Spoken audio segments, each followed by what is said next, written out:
totoo na rin ako. Ano? Purihin po muli natin ang Panginoon. Salamat po sa ating Diyos dahil kami ay binigyan ng pagkakataon ng aking brother husband na makarating muli dito sa inyo. Bagamat wala nga pong malayo kung gusto mo talagang marating. Ano? Amen? So, katulad ni sister, hindi ko naaalamin yung edad mo. Ano? Kasi ako din ay tiwan pa lang, tiwan, pero totoo sister, ngayon sa panahon ngayon, wala sa edad ang pagkakaroon ng pagdating sa mga masakit, sapagkat ang aking pamangkin alapang 30 pero ang kanyang mga tuhod ay masasakit na rin. Ano? So ako rin po, nung bagong uwi ng Pilipinas ay nagpa-ano rin po, nagpa-CT scan or kung ano man ang ginawa sa akin ng doktor, wala pong nakita sa akin. Pero ang katawan ko ang nakakaramdam na talagang masakit. So pag nagluluto ako ng matagal, hindi na kaya. Siguro dahil ka ako mataba, malusog ako. No? Malusog ako, baka hindi kaya na nung mga pa ako yung bigat, parang hirap ako. So, ngayon, nung naano ko, wala akong, hindi tinatawanan ako ng asawa ko. Ikaw na ba yan, nanay? Biyanan daw ba niya? Kasi kung lumakad, ika ako. Tapos ngayon sabi ko, negative. Di umuwi po ako ng Pilipinas kasi namatay yung kapatid ko. Ngayon naman, pagbalik ko, sabi ko, mahal, bakit ka ako nawala yung sakit ng tuhod ko? Ang problema, napunta na sa talampakan.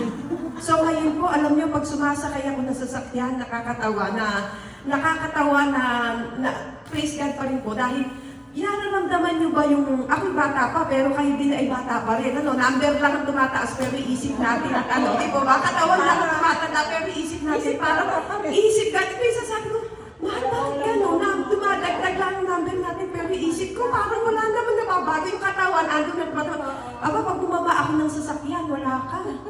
8 hours lang naman ako nakaupo sa trabaho. Pag baba ako ng sasakyan, palampakan mo na makasakit. Pero salamat sa Diyos, kiniklaim ko pa rin na pinagaling niya na ako doon sa pamamagitan ng sakit na yun. Amen? Lahat po tayo, hindi, kaya ngayon alam ko sa edad, minsan sa damatan ka na kasi age, hindi po talaga ngayon talaga siguro sa lifestyle, sa mga kinakain natin. Amen? At ang pangalawa ko pong patotoo yung trabaho ko. Ano? Salamat sa Diyos kasi sa ano po ako nagtatrabaho.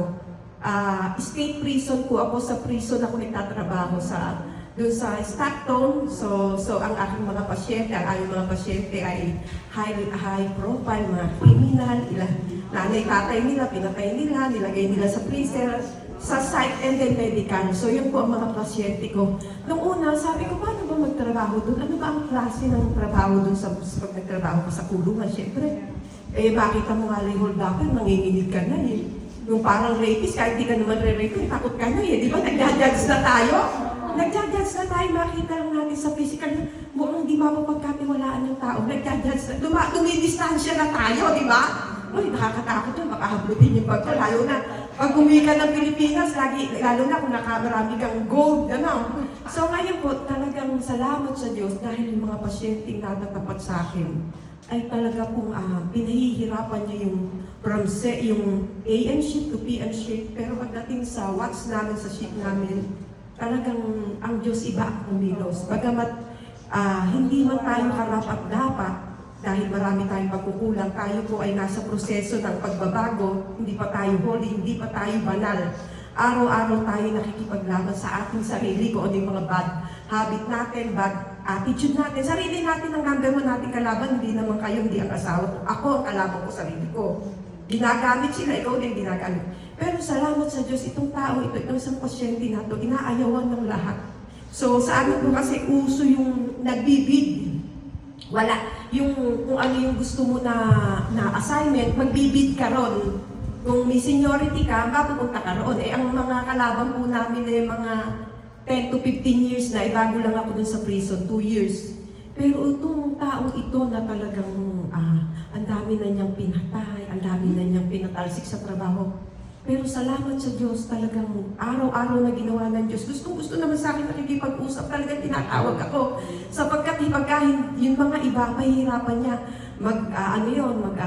mag-chest pain, magpapatihulog, magmamangdaw, magsisisure, lahat na aarti siya para lang pahirapan yung kung sino man ang mga naka-duty na nurse. Pero salamat sa Diyos, talagang ang biyaya ng Diyos ay kapag ang Diyos ang kumikilos sa'yo, kasi yung number one na, siguro, yung number one na pinipilit ko na gawin sa pamamagitan ng Holy Spirit, ay yung talagang makita sa'yo ang Panginoon na kahit ano sinasabi niya, Bow ka lang ng bow. Kasi hindi mo naman mababago ang tao kung lalabanan mo eh. Ang gobyerno nga, ang Amerika nga, hindi sila mabago. Ang magulang nila, sarili nila, hindi mabago. So huwag ka nang makikipaglaban sa kanila, makikipag-away dahil anytime pwede kang saksakin o atakihin dahil mga, prisoner, inmate. Pero salamat sa Diyos, sabi niya sa akin ng isang gabi, alam mo, gustong-gusto kita kasi napakabait-bait mo. Ang tiyaga-tiyaga mo, ang pasensya mo sa akin. Salamat sa Diyos kasi sa simpleng bagay, yung mga tao ngayon, pero pray ako ng pray, na kasi ang layo ang mission talaga natin doon sa, ang sabi ng Diyos, kung sa 100 tupa nawawala, sa 100 tupa nawawala ang isa, iiwan niya yung 99, hahanapin niyo yung isa. So ito yung mga tao ito na talagang nasa kulungan, na talagang convicted na sila.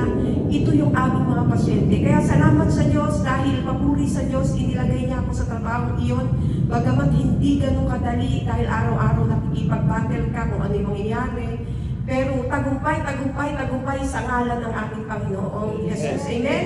At salamat din sa inyo, sister, manatili po kayo sa patuloy na pagdalo. Dahil ang ating kaligtasan ay hindi po nakasalalay sa Kanya, kanina mag-preacher, ang ating po personal na relasyon sa Diyos. Amen? Bagamat minsan tayo ay nalalamig, pero alam natin sa puso natin, nagkukulang tayo sa panalangin. Isa po ako doon, sa totoo lang, isa rin po rin. Pero alam ko, minsan hindi ako nakikita sa gawain, pero yung puso ko andun pa rin. Pero hindi pa rin po yung sapat dahil ang gusto ng Diyos. Kung tayo talaga ay maglilingkod sa Kanya, magbibigay tayo ng effort. Kasi minsan nasasanay na lang tayo, nagdadasal naman ako, nanonood ako ng misa o ng ano sa TV.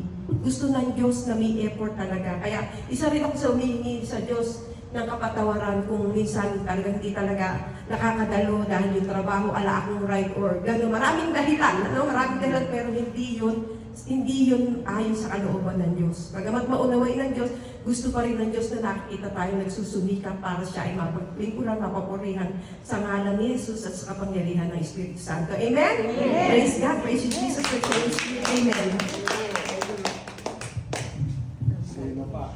Ako na po tayo. Meron pa bang nagpapag-sharing? Wala na.